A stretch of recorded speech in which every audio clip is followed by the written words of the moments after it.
Assalamualaikum warahmatullahi wabarakatuh. Yang kami hormati Ibu Kepala Sekolah atau yang mewakili, yang saya hormati Pak Nyoman Dedi selaku pengajar praktik yang selalu membina saya, membimbing saya terkait apa yang kekuatan-kekuatan terpendam ya. Jadi kalau di pendidikan penggerak ini tidak ada sifat-sifat yang negatif. Jadi walaupun sekecil apapun positif harus diangkat. Jadi poinnya adalah kita selalu berpikiran positif. Jadi terima kasih banyak kepada Pak Dedi sudah hadir. Sebelum kita membahas tentang ini, agar saya tidak grogi ya, dan juga Bapak Ibu bisa fokus nanti diskusi dengan diskusi bersama, maka minta waktunya untuk mohon tidak memegang sesuatu apapun. Ya. Oh iya, Pak Dedi tidak apa-apa, Pak Dedi bagian moto saja. Mungkin biar sama-sama berdiri, saya tidak berdiri sendiri ya. Oke. Ini kita biar tangannya nanti juga saya tidak grogi ya, karena ini dengan senior-senior yang istimewa, jadi mohon izin biar tidak menghilangkan grogi saya. Jadi kalau nanti saya bilang 1, nanti tepuk 1 di sebelah pipi kiri. Oh kanan, iya, pipi kanan. Oh ini sudah grogi saya ya. Jadi kalau saya bilang 1 berarti tepuk 1 di sebelah pipi kanan. Coba 1. Mungkin kurang keras ya. Nah, coba 1. Oke 1. Sekarang 2. Kalau 2 berarti 2 tepuk kanan kiri. Coba 2. Bisa lebih cepat. 2 1 2 2. Ada yang takut salah ya. Tenang, salah tidak dihukum, hanya melatih fokus kita ya. Bu Reni nggak usah canggung, nggak berani tepuk gini ya. Oke sekarang 3 berarti 3 tepuk, 3 kali tepuk kanan kiri tengah. Bu Reni jangan takut ya. Oke coba 1 2 3 Yus keliru ya. Di depan hidung. Oke, tak apa-apa. Sekarang 4 berarti 4 kali tepuk, 2 kanan 2 kiri. Nanti akan kita kombinasikan ya.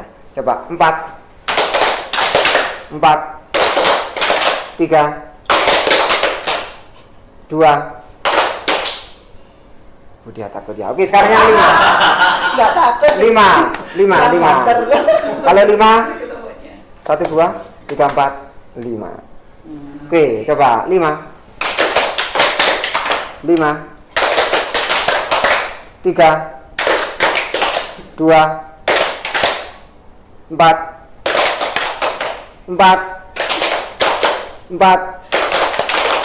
Oke, terima kasih Bapak Ibu. Mudah-mudahan dengan ini bisa mencair ya, biar saya tidak grogi juga. Oke Bapak Ibu sekalian, kita akan membahas tentang penyelarasan visi sekolah. Barangkali sebelum kita bahas ini Bapak Ibu sudah hafal ya, karena setiap hari insya Allah sudah kita sosialisasikan kepada anak-anak dan juga kepada wali murid Pak Dedi. Dan kebetulan kita baru merubah. Tapi mudah-mudahan nanti dengan penyelesaian apa sudah selesai apa belum, nanti kita diskusikan bersama-sama. Ada yang masih ingat? Mungkin Mas Arif, visi sekolah kita Mas Arif? Lo makin kepala sekolah ya? Kepala sekolah sing hafal. Masih ingat? Oh iya, nanti aja berarti ada yang lupa, nggak apa-apa.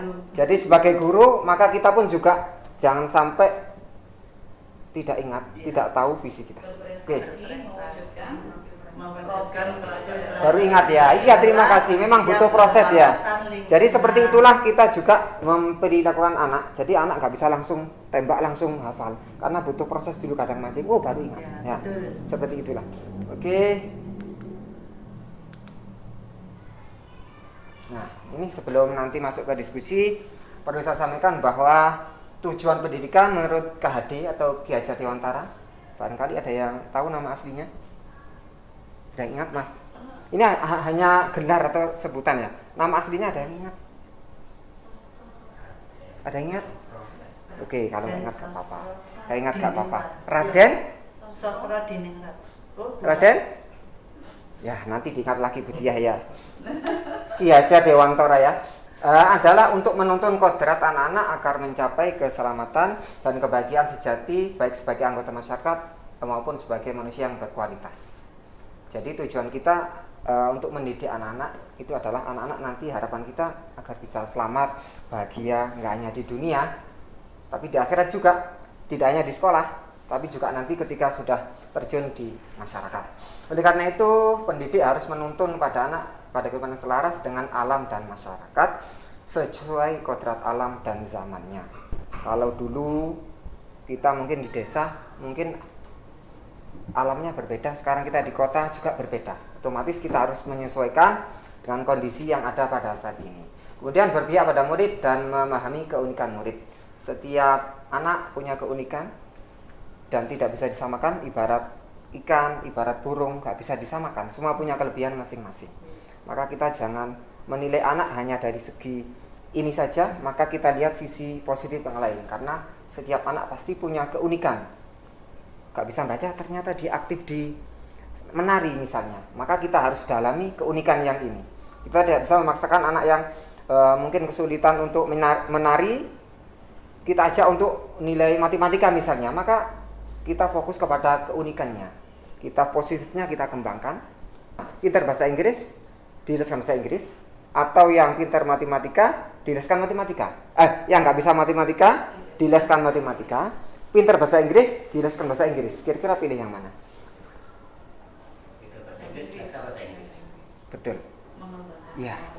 Jadi jangan sampai kadang sering itu ini agamanya kurang bagus, jadi leskan agama. Padahal dia keunikannya, kelebihannya di yang lain. Maka yang harus kita kembangkan adalah yang positifnya ini, agar lebih berkembangnya itu bisa istimewa, bisa wah gitu ya. Kalau matematika yang tadi nggak bisa, mungkin dia akan pintar, tapi kepintarannya mungkin nggak bisa istimewa karena dia keunikannya bukan di situ kelebihannya. Maka ini yang perlu kita nanti kita pahami keunikan murid kita masing-masing yang menjadi tujuan pendidikan dari filosofi Ki Hajar Dewantara. Next, nah ini mungkin sekilas rangkuman saja dari modul 1 dan modul 2 terkait dasar pemikiran Ki Hajar Dewantara. Yang pertama adalah trilogi pendidikan. Ini yang biasa kita kenal, yang ada sebutan yang lain, mungkin ada sistem Among. Nah ini trilogi itu ada 3 biasanya yang kita kenal dengan salah satunya nanti biasanya sudah dipatenkan di sini ya, di logo ini, Tutwuri Handayani. Jadi trilogi pendidikan ada 3, ing ngarso sumtulodo, ing madya mangunkarso, Tutwuri Handayani. Ini menjadi trilogi pendidikan sebagai dasar filosofi beliau. Dan ini bisa kita terapkan untuk apa? Untuk mencapai tujuan pendidikan. Kalau 3 ini kita jalankan, kemungkinan besar akan sesuai tujuan pendidikan kita. Jadi sebagai guru nggak hanya mengajar, nggak hanya menyampaikan transfer ilmu saja, tetapi di depan guru juga harus memberi contoh. Jadi di depan nggak hanya di depan, tapi selain diikuti, maka yang diikuti harus berperilaku yang baik juga. Jangan sampai di depan diikuti, tapi perilakunya kurang baik, anaknya ikut. Maka pentingnya sebagai guru, sebagai di depan untuk menjadi contoh teladan yang baik bagi murid-muridnya. Kemudian yang kedua, ing madya mangunkarso. Di tengah memberi semangat, barangkali anak-anak mungkin lagi pas di tengah-tengah, mungkin pelajaran agak slow ya, bisa kita semangati lagi, mungkin pakai permainan atau pakai apapun yang bisa membuat anak-anak semangat. Dan yang terakhir adalah Tutwuri Handayani. Ini yang menjadi pedoman Kementerian Pendidikan kita diabadikan ya.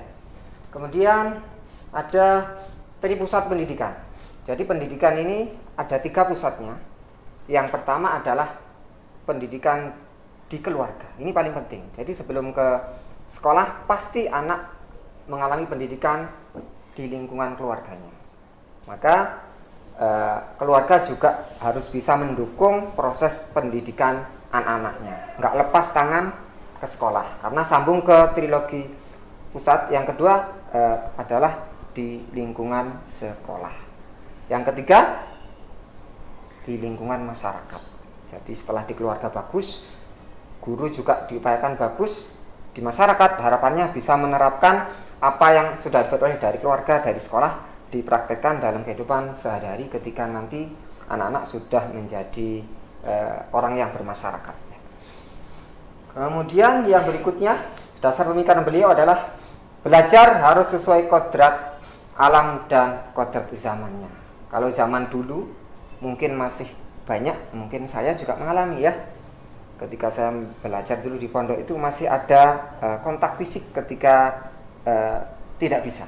Bahkan saya mengalami sendiri, saya tidak hafal materi, maka saya kena cubit ya, bahkan sampai gosong ya waktu itu. Ya. Tapi untuk alam yang sekarang maka kita harus menyesuaikan juga zamannya berbeda ya. Kalau zaman dulu mungkin karena keikhlasan guru kemudian doa orang tua, maka jadi walaupun prosesnya tidak sama dengan saat ini. Nah, ini yang perlu kita sesuaikan saat ini. Kemudian zamannya, alam tadi zamannya sudah. Kalau zaman yang sekarang mungkin yang paling tren untuk terutama di kota adalah mungkin IT ya. Kalau zaman dulu tidak ada ya. Kalau zaman dulu mungkin hanya mungkin bertani, mencangkul. Sekarang kita belajar tani mencangkul kayaknya nggak relevan dengan anak-anak. Maka dengan IT, dengan komunikasi itu juga penting. Dan itu harus selaras dengan zamannya. Termasuk kita ngajar sebagai pendidik sekarang juga nggak bisa kita samakan dengan kita saat ini. Pasti anak nanti berbeda dengan yang saat ini. Maka orientasi guru harus nanti menyesuaikan zamannya. Alamnya juga sama, ya. Mungkin kalau di geografisnya berbeda, mungkin di lingkungan pantai, mungkin materinya ya mungkin lebih pas apa. Kalau IT mungkin kayaknya ya ada juga, tapi kurang pas dengan geografisnya. Kalau di kota mungkin dengan anak-anak punya gadget, punya IT yang oke, mungkin kita sesuaikan. Mungkin pembelajaran pakai TikTok, pakai presentasi, pakai Zoom, nah, ini sudah sesuai. Maka ini perlu kita sesuaikan dengan kodrat alam dan zamannya. Yang berikutnya ada ya, kembali lagi. Belajar sambil bermain. Nah, ini juga penting. Apalagi siswa usia dini. Anak-anak ini jiwanya pasti bermain. Tidak ada yang tidak suka bermain karena itu anak-anak kodratnya. Terus sebagai guru bagaimana? Maka permainan ini sangat disarankan. Disarankan, tetapi ketika pas permainan kita masukkan nilai-nilai pelajarannya. Jadi anak-anak kadang tidak terasa bahwa bermain itu di dalam sudah kita masukkan pelajaran. Nah, ini yang perlu juga kita nanti kita bisa praktekkan di kelas masing-masing. Kemudian yang terakhir budi pekerti. Nah, ini kalau budi pekerti ini pemikiran beliau adalah dari segi rasa, kemudian biologis. Artinya apa? Bentuk gerak-gerik kita diawasi oleh anak. Jadi walaupun kita tidak sadar, kita pun juga sebagai artisnya anak-anak. Jadi kalau kita ternyata bu guru ini cantik, rapi, kemungkinan besar anak-anak tanpa disuruh oleh gurunya bisa berpenampilan rapi. Maka ini pentingnya budi pekerti anak-anak dimulai dari kita seorang guru. Ini mungkin pengantar saja terkait materi yang sudah kita pelajari. Nah, kemudian sekarang saya mohon untuk bisa masing-masing melengkapi kalimat rumpang berikut. Dimohon nanti mempersiapkan alat tulisnya. Ada ya? Saya akan bagi, nanti bisa dikumpulkan setelah selesai. Butuh waktu berapa menit? 2 menit. 2 menit selesai. Terima kasih Pak Sarif. Sudah bisa mulai, Pak? Langsung dimulai, langsung saja. Bisa dilengkapi mungkin yang atau ada pertanyaan sebelum memulai ini, Pak Sarif? Cukup ya? Kita kaitkan dengan lingkungan-lingkungan yang ada di sekolah kita. Jadi di lingkungan kita kaitkan dengan yang di kalimat rumpang ini. Kita sesuaikan kondisi yang ada di lingkungan kita, di sekolah kita, anak-anak kita, pendidik kita, termasuk warga sekolah.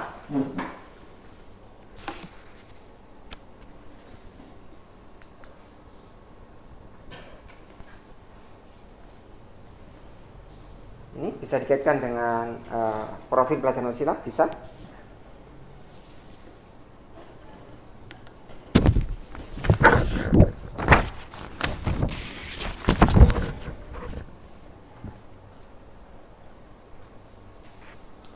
Nanti akan kita langsung rekam di sini ya, kita masukkan di sini.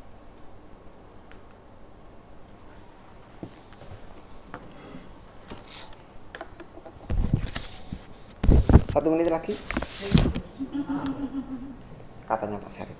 Enggak apa-apa. Semua orang itu punya ada anak-anak kemampuannya secepat Rosi, langsung belajar langsung. Nah, tapi kita hargai juga teman kita yang mungkin jalannya agak pelan. Bahkan ada yang mungkin yang merangkak ya. Jadi kita harus menghargai keunikan masing-masing. Tidak bisa kita samakan. Oke, ini dari buku sekolah ya. Kita memberikan murid yang berakhlak mulia. Kemudian dari Pak Syarif, murid selalu patuh, taat pada peraturan yang diberikan sekolah dan kesepakatan bersama satu kelas. Bu Reni, hampir sama dengan Pak buku kepala sekolah ya, berakhlak mulia. Pak Aris A, selaku tata usaha, mampu menguasai teknologi yang ada. Kemudian Bu Diah, murid yang berjiwa Pancasila. Kita next dulu. Yang kembang berikutnya, kita percaya bahwa murid adalah mempunyai kemampuan yang berbeda, titipan Allah yang harus kita jaga, intan berlian bangsa. Kemudian seorang anak yang perlu untuk diperhatikan dengan baik, kemudian akhlak yang mulia. Nah, 1, 2 tadi ada akhlak ya. Kita cek lagi untuk berikutnya. Mengutamakan kebersamaan, kerjasama, disiplin, kerjasama, bersama, kerjasama, kerukunan, kepentingan siswa, dan keramah tamahan, kesopanan. Hampir semuanya ada Kerjasama. Oke, next. Murid di sekolah di sekolah kita sadar betul bahwa toleransi untuk menjaga keberagaman, berkarakter baik, perbedaan keunikan masing-masing, pentingnya teknologi, karakter yang berbeda. Ini hampir sama karakter muncul lagi ya. Kemudian kita dan warga di sekolah ini yakin untuk bisa berkolaborasi, mengembangkan potensi, kemampuan teknologi, kerjasama antar warga. Oke, next. Yang terakhir, kita dan warga di sekolah ini paham bahwa terus berubah dan menerima perubahan yang lebih baik, pembentukan karakter, pendidikan di lingkungan sekolah hal penting untuk kemajuan siswa. Setiap murid kemampuan yang berbeda, kemudian kerjasama sangat diutamakan. Next, nanti akan kita rangkum. Tapi setidaknya yang sudah kita baca, insya Allah sudah paham apa yang sudah jenengan tulis, ya. Maka untuk berikutnya kita masuk ke sini, visi sekolah kita SD Negeri 2. Berprestasi mewujudkan profil pelajar Pancasila yang berhasil. Nah, pertanyaannya adalah apakah tadi yang sudah panjenengan tulis, apakah sudah sesuai dengan visi yang sudah ada di sekolah kita? Kira-kira apa sudah sesuai? Mungkin ada yang perlu Nah, ini apakah visi yang sudah selama ini kita susun, apakah sudah selaras dengan cita-cita? Apakah sudah sesuai dengan yang Bapak Ibu harapkan yang tadi? Ya, sudah. Visi sekolah, cita-cita. Berarti yang terakhir, apakah setuju kalian visi yang sudah kita susun? Dan memang terus terang Pak Didi, ini memang masih hangat ya. Visi kita kemarin masih hangat. Kita sesuaikan karena kita juga baru gabung di sekolah penggerak. Jadi kemarin kita menyesuaikan dengan PMM itu, kemudian ada profil pelajar Pancasila. Jadi kita susun pas tahun Juli kemarin ya. Iya. Jadi insya Allah ini keselarasannya hampir selaras ya. Tapi nanti apa kita cek lagi dengan di lapangan ya.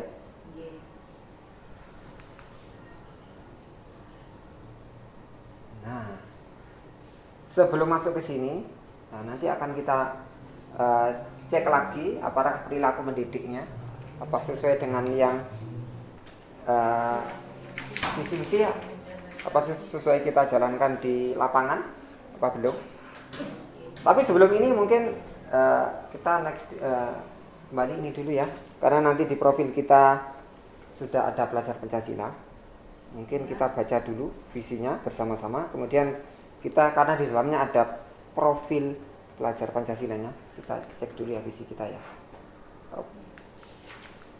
Yang ini, nah, berprestasi mewujudkan profil pelajar Pancasila. Kita kemarin sudah berkomitmen bersama, sudah ada profil pelajar Pancasila. Tentunya kita semuanya hafal apa dimensi-dimensi yang ada dalam profil Pancasila. Kan tidak mungkin kita menyusun ini tidak tahu profil pelajar Pancasila itu isinya apa saja, dimensinya apa saja. Dan ini sudah kita jalankan bersama-sama setiap pagi, apel dengan anak-anak. Kalau anak-anak bisa, gurunya pasti bisa duluan, karena nggak mungkin anak-anak bisa, gurunya nggak bisa. Ya, mungkin akan kita coba ya, kita menggaungkan semangat visi kita. Mungkin coba. Pelajar Pancasila bersama mewujudkan merdeka belajar. Dimensinya belajar Pancasila, beriman dan bertakwa pada Tuhan yang Esa dan berakhlak mulia, berkebinekaan global, gotong royong mandiri, kreatif dan bernalar kritis. Coba berdiri biar kelihatan ya. Biar juga dan semangat. apa namanya, pantatnya tidak panas. Ya. Oke, bersama sama saya juga ya. Ya. Oke. Salam pelajar Pancasila. Salam pelajar Pancasila bersama mewujudkan merdeka belajar. Belajar Pancasila, beriman dan bertakwa pada Tuhan yang Esa dan berakhlak mulia, berkebinekaan global, gotong royong mandiri, kreatif dan bernalar kritis. Oke, terima kasih Bapak Ibu. Silakan duduk kembali. Ini sudah komitmen kita bersama bahwa profil Pancasila yang sudah kita sebutkan dimensinya kita implementasikan di sekolah kita. Oke, next. Mungkin ini bisa langsung ketik aja ya. Minta bantuan Pak operator untuk langsung di. Mungkin ini adalah diskusi kita bersama ya. Berarti kita harus bisa berkomitmen untuk bisa menyelaraskan visi yang sudah kita rencanakan. Jadi kita upayakan nanti tidak hanya bentuk diskusi ini saja, tapi kita eksekusi, kita implementasikan di kehidupan nyata, di kelas kita, di sekolah kita laksanakan dengan komitmen untuk mencapai tujuan pendidikan. Karena tujuan pendidikan seperti yang tadi disampaikan oleh KHD, banyak hal yang sebenarnya mungkin ada satu yang tadi belum begitu mungkin kita perlu membesarkan terkait program ramah anak atau anti bullying ini. Jadi masih banyak juga anak-anak yang ya mungkin baik secara verbal ataupun secara fisik dan verbal, maka kita walaupun sudah mencanangkan, bahkan anak-anak pun sudah kita berikan semacam bahkan nyanyian juga ya.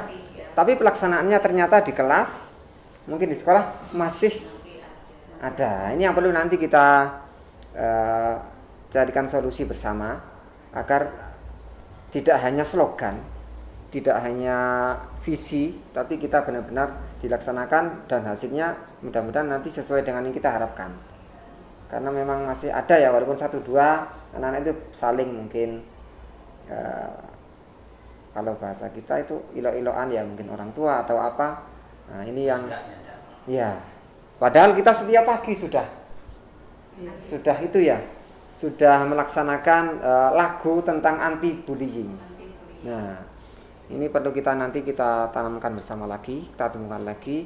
Harapannya benar-benar sekolah ini berpihak kepada anak. Jadi anak itu jangan sampai tersakiti. Ibaratkan, kalau diibaratkan filosofi KHD adalah kita guru sebagai petani, kemudian anak-anak itu sebagai padinya. Jadi kita perlakukan anak-anak itu seperti kita merawat padi ini, mungkin kita siangi, mungkin kalau ada rumputnya kita bersihkan atau perlu kita pupuk lagi. Maka ini tugas kita untuk bisa nanti sampai bisa memanen anak-anak menjadi anak-anak yang benar-benar sesuai dengan tujuan pendidikan kita. Mungkin ini saja yang bisa saya sampaikan. Mudah-mudahan kita bisa mempraktekkan, mengimplementasikan visi kita, diskusi kita di kehidupan nyata yang akhirnya mudah-mudahan apa yang kita cita-citakan bisa terlaksana dengan sebaik-baiknya.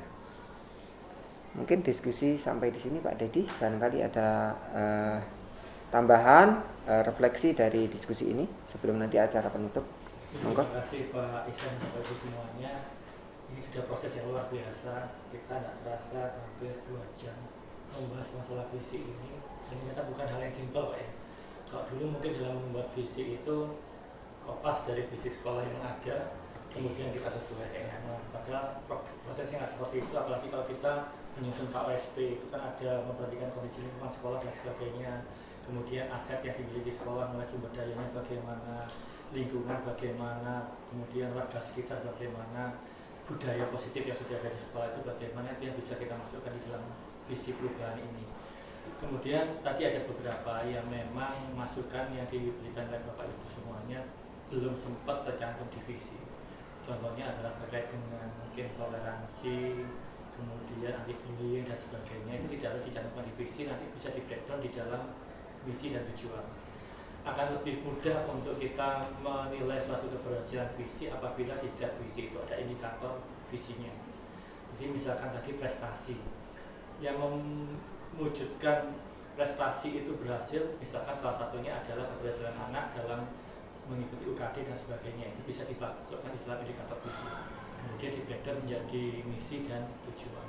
Nah, paling tidak dalam proses ini Pak Ihsan sudah luar biasa mengkolaborasikan pendapat dan masukan teman-teman. Paling tidak Bapak Ibu sudah mungkin bisa melihat perubahan Pak Ihsan dari yang mulai 2 bulan yang lalu mungkin masih istilahnya belum punya greget untuk memimpin teman-teman dalam proses diskusi dan sebagainya. Sekarang sudah punya modal yang luar biasa dan harapannya akan tidak kedepannya nanti akan menjadi pemimpin Pak. Amin. Mungkin akan menjadi generasi-generasi pemimpin berikutnya yang mampu membawa paradigma perubahan pendidikan khususnya di Kota Malang ini menjadi lebih baik lagi.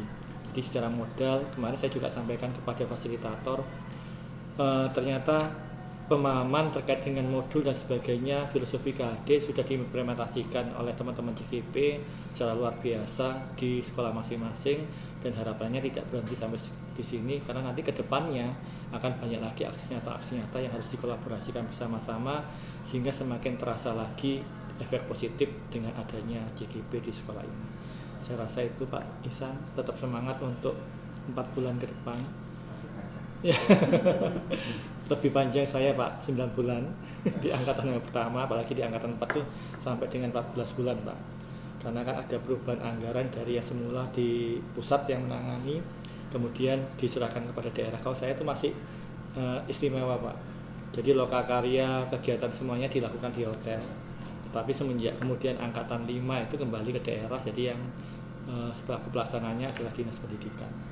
Tapi paling tidak itu tidak mengurangi motivasi bagi teman-teman yang lainnya, apalagi mudah-mudahan program ini bisa terus berjalan meskipun nanti pemimpinnya berubah, menteri pendidikannya berubah dan sebagainya, tapi yang penting bagaimana kita bisa beradaptasi terhadap perubahan itu dan kemudian mengkolaborasinya di tempat kita mengajar.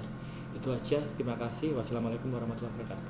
Waalaikumsalam warahmatullahi wabarakatuh. Aplaus dulu buat Pak Ihsan. Terima kasih pada Pak Ihsan, terutama tadi sudah menyampaikan penyelarasan visi sekolah yang sudah dipaparkan sangat lengkap dan sangat jelas sehingga membuat kita mulai terbuka lebar sebetulnya bagaimana sih merancang visi, misi, dan apakah visi misi sekolah kita sudah masuk ke dalamnya apa belum, sepertinya masih perlu kita kaji ulang. Dan terima kasih banyak juga untuk Pak Titi, pengajar praktik yang sudah memberikan arahannya segitu rinci, pada hal-hal yang sangat kita sulit, beliau sudah membuka keran ya, sehingga kita bisa masuk ke dalamnya, kita bisa membuka lebar, oh seperti inilah yang harus kita lakukan. Dan terima kasih juga atas masukannya kepada teman kami Pak Ihsan, di mana memberi semangat, mudah-mudahan memberi semangat bagi yang lain juga Pak ini. Ya, semangat yang lain, memberi contoh yang lain, sehingga kita bisa sama-sama menjadi manusia guru yang bisa menggerakkan diri kita dan orang lain menjadi lebih baik untuk demi pendidikan terutama di sekolah kita ini.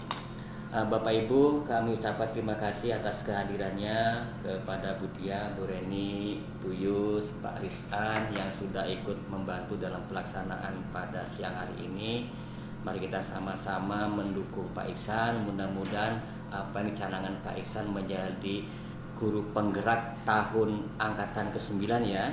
Mudah-mudahan Allah memberikan kelancaran dan menjadi contoh tauladan bagi kita semua dan menjadi motivasi bagi kita semua, bagi yang lain. Untuk pertemuan pada siang ini saya rasa cukup. Terima kasih dan saya minta maaf apabila ada tutur kata yang kurang berkenan. Mari kita akhiri dengan kita dengan cara membaca hamdalah. Alhamdulillahirrahmanirrahim. Saya akhiri. Wabillahi taufiq wal hidayah. Wassalamualaikum warahmatullahi wabarakatuh. Waalaikumsalam warahmatullahi wabarakatuh.